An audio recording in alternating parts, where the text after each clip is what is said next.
Stanley Steamer. Whoa, there's... And around she goes, into Kenseth, up in the air and into the wall, hard. Man, Kenseth. Man, I thought he was going to catch the catch fence back there. The way it landed was... Be in their eyes for a little while. It's going to set quickly, but just for a little bit, getting into turn 3, it's going to be a problem. And around goes the 25 of Chase Elliott, also with him the 35. As we just saw Cole Wicks involved in a little bit of a scuffle. Chase Elliott also going around. The caution comes out for the first time. That's some of the penalty that you strike. The 25 had to go to the back because of a rear gear. Puts him at the back of the pack after a good qualifying effort.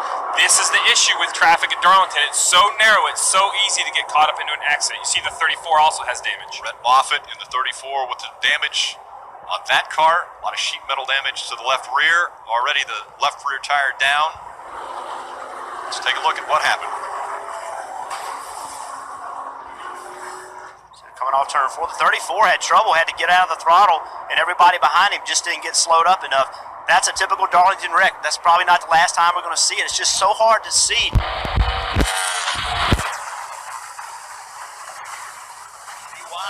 Oh, and around goes the 21 of Ryan Blaney. Chase Elliott as well. The two youngest on the racetrack are around.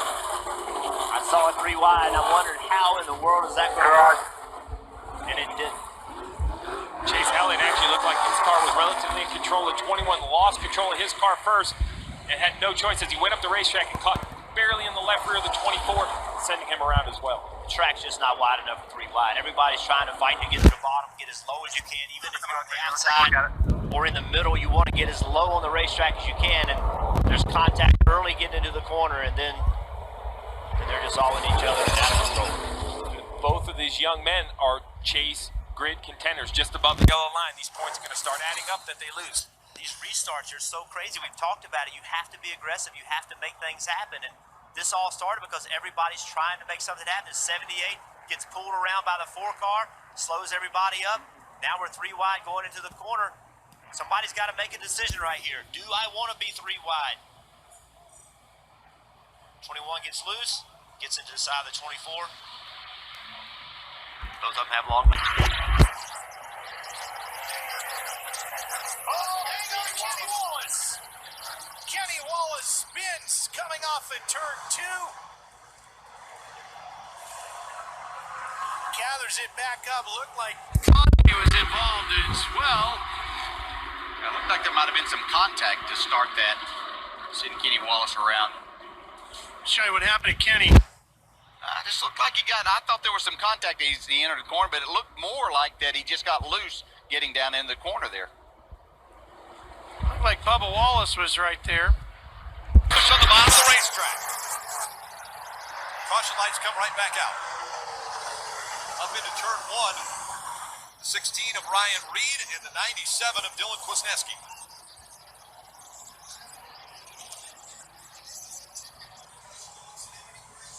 What do we got for damage?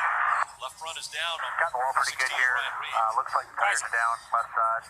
Coming through 3 and 4 before they even got the green, Ryan Reed was 3 wide on the bottom, really arguing about a position before they ever took the green flag.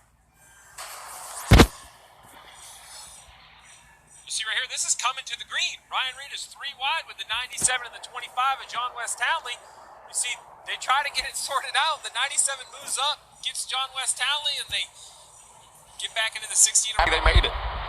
Oh, look at this crash. Oh, no. Rafael Lassard, and it is the 22 of Austin Wayne Self again, and the 4 of Lassard was in the grass at one point. Heavy hit for Lassard. And while Austin Wayne Self avoided the incident in turn 1 on the first lap, he was not able to avoid that situation, and there is heavy damage to the front end of that 22 truck. Sometimes it just doesn't pay to get up out of bed in the morning. This is a terrible start to the race for Self and Robaugh, Crafton, and now Lassard. Look at that truck. Well, Lassard was another one that came into this race below the playoff cut line, and they had high hopes for his finish today. Did they somehow get bottled up here? The 04. Yeah. Roper was down low and off the gas, and I don't think that Lassard anticipated. There's still wide. That was a really odd restart. It looked like to me that Evers never got going. He just didn't get going for some reason. Trouble. And behind him, they're sliding around. The 15 of Clint Boyer can't afford to have a bad finish. Kicks into the inside wall. Get her over when you can. Get her over when you can. Little damage to the back of the 15. He cannot afford to have a bad finish. In the top 16 in points, but barely.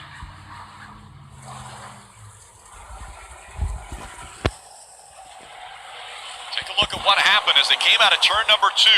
Steve, you mentioned they were staying 3 wide through the turns. Yeah, right here in the middle of the pack, the 15 car, trying to find some room, trying to make it 3 wide. Thinks he's clear up to the right, starts to move up against the wall. Ryan Newman's there, catches him in the right rear quarter panel, turns him into the outside wall. From there, it's just a slide back to the inside. He tried to let off the brakes, get it turned. He knew he was going to hit that inside wall. He tried to get it off. He's back in the gas right there, but couldn't. Indecisive right there. Logano 3 wide into 3, top to bottom, and there they go. Around right in front of the field. Jimmy Johnson. Joey Logano's around. And everybody missed Johnson. And I don't think even the 22 got very substantial damage to his car. I'm not sure if anybody made contact with anybody, but that was an incredible job by all those guys to miss that. This is in the front of the field. Joey Logano's run started back between turns 1 and 2. And he had incredible speed, went top to bottom to top again, and then got involved in all this. First, let's see what happens to the 48. Oh, the 11 goes to the inside. I mean, contact. Yep. Very similar to what we saw in the All-Star race. I think it was with the 17, the 78. That turns Jimmy Johnson around. Where the 20 was just trying to get slowed down, was on too much, and he's also, Jimmy Johnson going around. Into the wall hard. Unbelievable, our leader.